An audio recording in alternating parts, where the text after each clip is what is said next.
بسم اللہ الرحمن الرحیم۔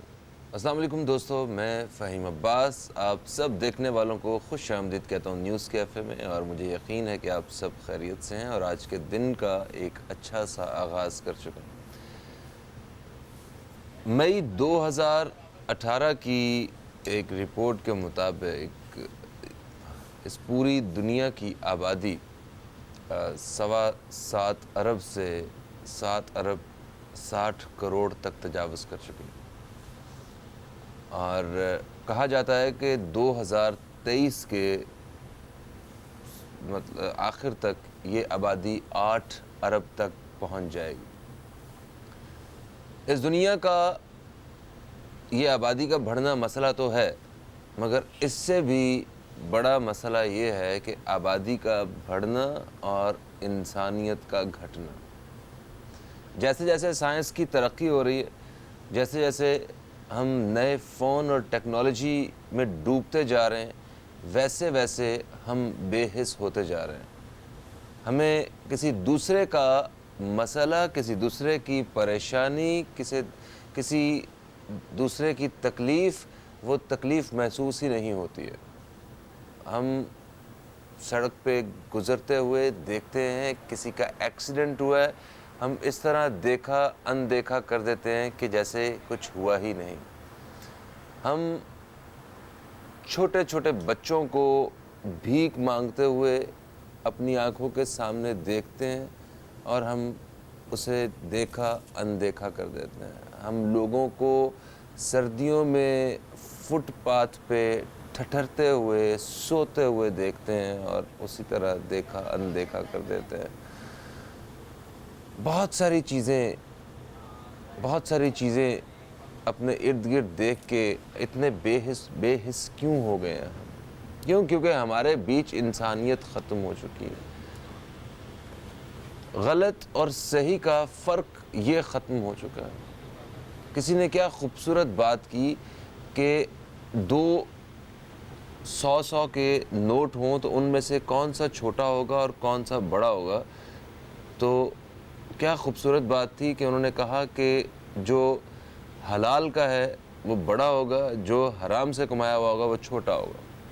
وہ جو ایک تفریق، ایک فرق تھا صحیح اور غلط کا، وہ ختم ہوتا جا رہا ہے۔ ہمیں اس موقع پہ اس قسم کی صورتحال میں ہم ان لوگوں کو بہت زیادہ سراہتے ہیں، بہت اپریشیٹ کرتے ہیں جو اس صورتحال میں لوگوں کی خدمت کو اپنی زندگی کا مقصد بنائے بیٹھے ہیں۔ وہ لوگ جو کسی کو سوچے بغیر کہ جناب وہ فلانا شخص کام کر رہا ہے، وہ باقی سب تو ایسے کر رہے ہیں، ہم کیوں کریں، یہ سب کچھ سوچے بغیر وہ صرف اور صرف انسانیت کی خدمت میں اپنے شب و روز گزار رہے ہیں۔ آج ہمارے ساتھ ایسے ہی ایک مہمان موجود ہیں جو برسوں سے ایک ایسے ادارے کے ساتھ منسلک ہیں جس کا مشن، جس کا مقصد صرف اور صرف انسانیت کی خدمت ہے۔ بہت سارے شعبوں میں انہوں نے یہ کام، بہت سارے شعبوں میں کام کر رہا ہے یہ ادارہ۔ آج ہم ان سے ان سارے شعبوں کے حوالے سے پاکستان میں کن کن مسائل کو سب سے زیادہ فیس کرنا پڑتا ہے، اس حوالے سے آج گفتگو کا سلسلہ جاری رکھیں گے۔